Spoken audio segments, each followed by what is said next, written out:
If we're really trying to do this, we need to be done with the Grammys and the Oscars and the Tonys. Throw the whole fucking EGOT away. Let's just stick to the Grammys for the purpose of this video. Living under this empire, there are very, very many self-fulfilling prophecies that appear to be real until you scratch the surface. Like, yes, the Grammys are celebrating some of the best and greatest artists that there have ever been. But are they actually the greatest, or is it just that they have been given the access and the time and the healthcare and the access to the best producers and directors and studios that the world has also ever seen? Also the exposure and the advertising and like the therapy and healthcare and like fucking personal trainers, like all of that. There is no doubt somebody with the potential to become one of the greatest artists we've ever seen, but they've died somewhere in Khan Yunis or in Sudan. The reason I call them the self-fulfilling prophecies of empire is just like other things in the world, right? It's like you put people in a bad neighborhood for generations where they have less education, and then a couple generations later, you say those people are uneducated. Well, yeah, now they are. And yes, when you take an artist and you big them up and you put their face everywhere and you give them access to all that great stuff, and of course they do the hard work and are talented, yes, then they are one of the best the world has ever seen. It's real, but it's also, in the end, kind of fake, just like the rest of our world. And here's the thing. Are the best, most unbought, most genuine, like people with the strongest moral and ethical compass going to make it? Of course not. They never will. Because all along the way, there are a million opportunities to sell out, right?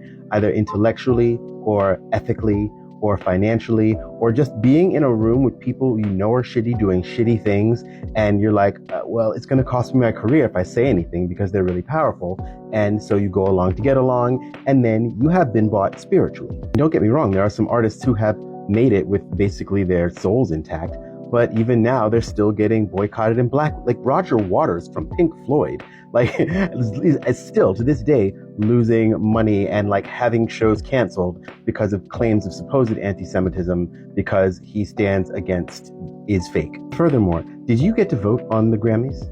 And even if you had, would you have been able to vote from any artist in the world or from the ones that they think have a chance? By whose metric? Who gets to decide things? Some academy somewhere, some group of oligarchs. It is not ours. This is the literal pageantry of empire. If you think about how much money goes into the Grammys, how much excess we were looking at just in like the hair and makeup alone, in the wardrobe, right? And that's without even considering the air travel and just all of the millions of dollars that went into producing that event. All while around the world, with our money, people are dying every single day. I am literally an artist. I am a musician. I am a writer. I have been doing these things my whole life. I'm not saying that we should not be engaging with these things. In fact, I'm saying the contrary. People who are selling millions of records, they're not necessarily selling these millions of records because they are better than everyone else.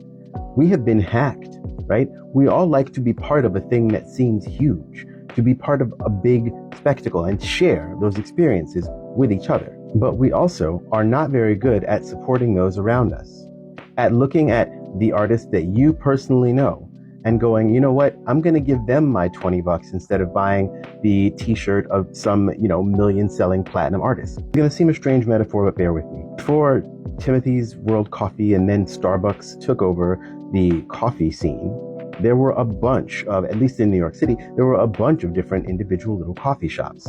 And, everyone was different. If you wanted that coffee shop, you had to go to that coffee shop. Then the power of advertising, and all of a sudden people just went to the new shiny thing. And that was happening all around the country and then all around the world at the same time. And we didn't all realize that we were selling out basically our local faves that we had been supporting and had been supporting us for years. Getting back to the Grammys, right?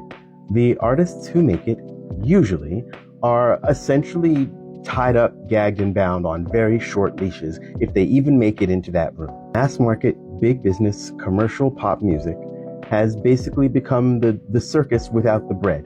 It is a vital part of the pageantry of empire, and it is part of what we need to divest from, look away from, and essentially render obsolete by just not participating. I firmly believe that if you talk to 20 different random people off the street, you should get 20 different answers as to who their favorite musical artist is. And honestly, if you really, really push people and you could get past the sort of programming that we have to think of like 5 or maybe 10 artists as the best of all time, you could have that conversation.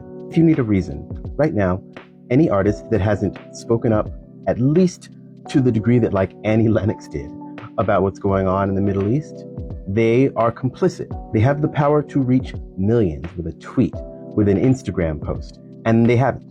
They are not using their tremendous, tremendous wealth and power and the reach that we have given them by supporting their art. Then they are not for us, and we have to divest from them. I'm not saying don't listen to them. I would never tell anyone what to listen to or not listen to. That is not how I roll. But how you support them is what's important. And more importantly, why aren't you supporting local people, people with less? Like an artist like Iniko. I hope they don't mind that I'm shouting them out, but like they seem like the clearest example that I've seen of an artist who just appeared and became popular because they just resonate with people to that degree.